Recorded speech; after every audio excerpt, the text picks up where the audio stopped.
বলেন ধর্ম যার যার উৎসব আমাদের সবার।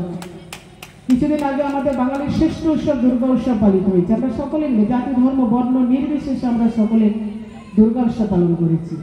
আলোর পূজা, কালী পূজা গেছে, আজকে ছট পূজা। আরামবাগে অনেকটা টাইম আমার কেটেছে ছট পূজাতে।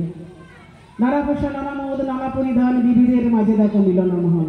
সমস্ত ধর্মের সমন্বয়ে একটা উৎসব পালিত হয়। ছট পুজোর মানুষও আজকে এত সুন্দরভাবে নদী ঘাটে পালন করলো। আমি বললাম এটা নদী না, আমাদের কাছে আজকে গঙ্গা রূপে আমরা দেখতে পাচ্ছি। তো খুব ভালো লেগেছে। আবার জগদ্ধাত্রী পুজো, সবে মিলে উৎসব মুখর পরিবেশ।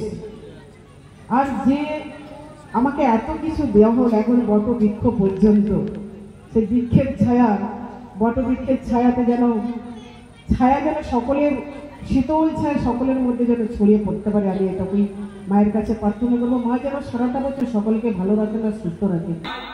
অনেকে বলেন ধর্ম যার যার উৎসব সবার। আমি শুভেন্দু অধিকারী একজন সনাতনী, আমি সবাইকে বলি ধর্ম যার যার, রক্ষা করার দায়িত্ব তার। সবাইকে ভালো থাকতে হবে, ঐক্যবদ্ধ থাকতে হবে। বিশাল মাপের মন্দির হয়েছে, আমি অত্যন্ত খুশি, অত্যন্ত কৃতজ্ঞ। আমাকে আয়োজকরা বলছিল যে আমাদের অর্থনৈতিক ক্ষমতা আছে, কিন্তু আমাদের 4 চাকার গাড়ি রেখে দিয়ে আসতে হয় অনেক দূরে।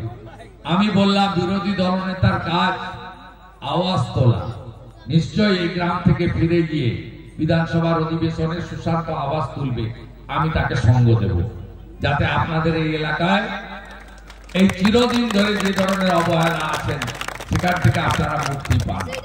এবং আমি সামান্য কিছু নিধি, হিন্দু তো মন্দির উদ্বোধন করলাম, এই মন্দিরে আমারও কিছু নিধি থাকা উচিত, সভাপতির হাতে দিয়ে গেলাম। আপনারা আমার মা শ্রীমতী গায়ত্রী অধিকারীর নামে আপনারা লিখে রাখবেন, কারণ আমার মাও ধর্ম বাঁচানোর জন্য দেশ ভাগের পরে শুধু হিন্দু হওয়ার জন্য তার পিতৃদেবের হাত ধরে বাংলাদেশ থেকে, বরিশাল থেকে পালিয়ে আসতে বাধ্য হয়েছিলেন, শুধু ধর্ম বাঁচানোর জন্য। আমার মা তার বাবা যদি ধর্ম পরিবর্তন করতেন তাহলে হয়তো বাংলাদেশে থাকতে পারতেন। তাই সবাই নিজ ধর্ম রক্ষা করুন, ধর্ম রক্ষতি রক্ষিত। স্বামী বিবেকানন্দের ভাবনায় বলুন, গর্ব করে বলো আমি হিন্দু। 1893 সালে স্বামী বিবেকানন্দ শিকাগো ধর্ম সম্মেলনে তিনি সনাতন ধর্মের জয়যাত্রা গেঁথেছিলেন, গোটা পৃথিবীর মানুষ অবাক হয়ে গেছিল। বাঙালি মানে খাদ্য রসিক, আর ভাত ছাড়া বাঙালি দিনটা যেন অসম্পূর্ণ। পাতে ভাত না থাকলে ব্যাপারটা ঠিক জমে না। আর সুস্বাদু ভাতের জন্য দরকার স্বাস্থ্যসম্মত, সেরা ও বেস্ট কোয়ালিটির উন্নত মানের চাল। এখন বাজারে নানান কোম্পানির চাল থাকতে কোনটা হবে আপনার জন্য উপযুক্ত তা নিয়ে চিন্তিত? তাহলে আজই বাড়িতে নিয়ে আসুন আধুনিক প্রযুক্তিতে তৈরি সেরা গুণমানের গুড্ডু ব্র্যান্ডের সৌভিক গোল্ড গ্রাম বাংলার চাল, যার প্রোডাক্ট দীর্ঘদিন যাবৎ বাজারে সুনামের সহিত রাজ করে ক্রেতাদের মন জয় করেছে। এর গুণগত মান নিয়ে আপনি থাকুন একদম নিশ্চিন্ত।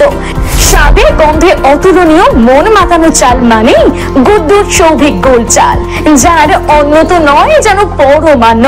এই চালের ভাত আপনি একবার না খেলে বুঝতেই পারবেন না এর স্বাদ ও গুণমান সম্পর্কে। তাহলে এখনই আর দেরি না করে নিকটবর্তী রাইস শপে যোগাযোগ করুন আর আপনার নিত্যদিনের খাদ্য তালিকায় রাখুন গুড্ডু ব্র্যান্ডের সৌভিক গোল্ড চাল। আমাদের বিভিন্ন শাখার মধ্যে মেইন 2টি শাখা হলো চক্রপুর কালী মন্দিরের বিপরীতে তারামা চাউল ভান্ডারে এবং রাজ গ্যাস গোডাউনের বিপরীতে। আমাদের প্রোডাক্ট দোকানে দোকানে গ্যারান্টি সহকারে পাইকারি করে থাকি। বিশেষ দ্রষ্টব্য, আমাদের গুড্ডু ব্র্যান্ড সৌভিক গোল্ডের স্পেশাল মিনিকেট, বাঁশকাঠি, হাস্কিং, মিনিকেট, স্বর্ণ মাসুরি ও মুড়ির চাল পাওয়া যায়। যোগাযোগ করুন নিচে দেওয়া এই নাম্বারে।